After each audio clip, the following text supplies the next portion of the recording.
The Lamborghini versus Ferrari feud is one of the greatest tales in automotive history, and the story continues to this day. Who is the king of the road? That will depend on your taste and your preference. Whether you prefer a Lamborghini over a Ferrari or a Rari over a Lambo, it's totally up to you. But there is a history, there is a story behind these two car brands. There was actually a conflict between the two. Now let's have a look as to how this conflict came about.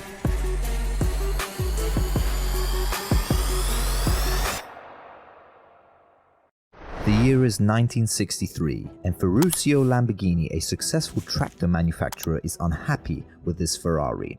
He thinks the car's clutch breaks too easily. He drives to the neighboring village of Maranello and knocks on the door of Enzo Ferrari. The meeting, which was quite short, would change the fate of supercars forever. It would be a textbook example of how not to treat your customers. Mr. Lamborghini explained to Mr. Ferrari that the clutch was bad. He also suggested what Mr. Ferrari, with simple means, could do to the clutch to make it last much longer. Enzo Ferrari had a very hard time accepting constructive criticism. Instead of listening to the proposal, he rejects Ferruccio with the now famous words, "Let me make cars, you stick to making tractors." Ferruccio drove home, furious. Instead of being well received for his ideas, he had been rejected by Enzo Ferrari. The insult was painful, really bad. He was also an engineer. His tractors were the best in Italy. On the way home, he made a decision, and that decision would be that he would now build sports cars, and they would be faster and better than Enzo Ferrari's. Lamborghini, as we know it, was born. The work started immediately. In just 4 months, a very small factory was built. In Sant'Agata, the first car model saw the light of day. The car was presented at the annual car show in Turin in 1964 and was called the Lamborghini 350 GT. But you may be wondering, how could Lamborghini build and finish a car in just 4 months? Well, here's the explanation. 2 years earlier, something important happened in Maranello. Something that would be absolutely crucial to Ferruccio Lamborghini's success. 5 gentlemen had stepped into Enzo Ferrari's office in Maranello. Amongst others was Carlo Citti, who was the chief engineer, and legendary development manager Giotto Bizzarini. They were unhappy that Enzo's wife, Laura Ferrari, was making important decisions on the factory floor. They wanted Laura to stop messing about in the production. Enzo Ferrari was furious. Instead of correcting his wife's behavior, all 5 key people got fired on the spot.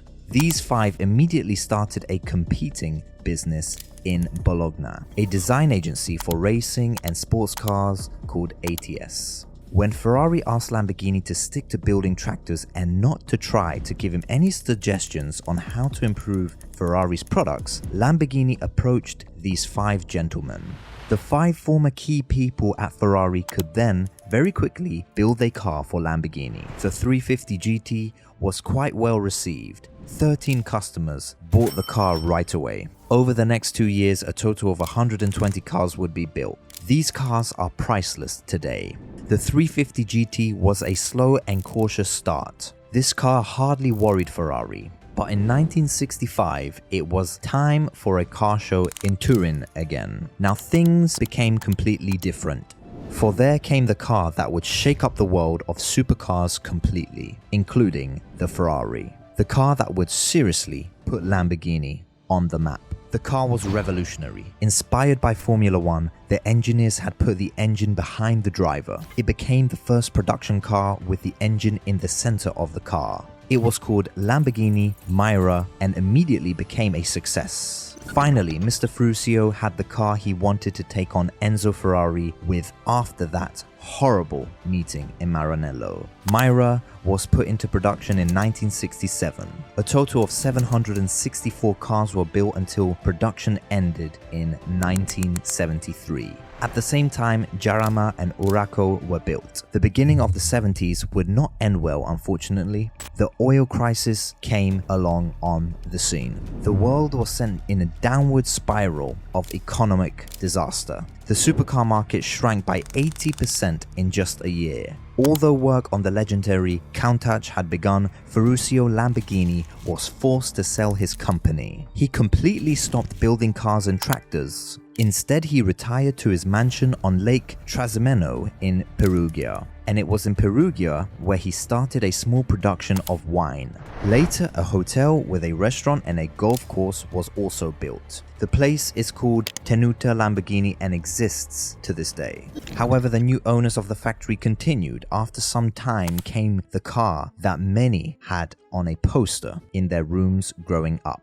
It was the coolest and most futuristic thing that the world had ever seen. The car looked like a spaceship that came from outer space. It was called the Lamborghini Countach. Like the Miura, the engine was in the center, behind the driver, but now it was longitudinally mounted. The design was from outer space. The doors opened upwards. No one had seen anything like it. The name Countach simply means wow in Italian. The car that was put into production had a 4-liter V12 and was called the LP400. It had a total of 375 horsepower, an astonishingly high power output in those days. Over the entire life cycle of the model, which would last for a total of 16 years, over 2,000 units will be manufactured. The last variant, built between 1988 and 1990, had a 5.2-liter V12 that produced 455 horsepower. That project was led by none other than Horacio Pagani,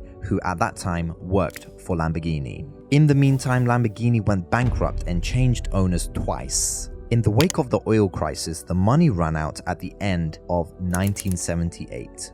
The company went bankrupt and was bought out by two Swiss brothers with the last name Mimran in 1980.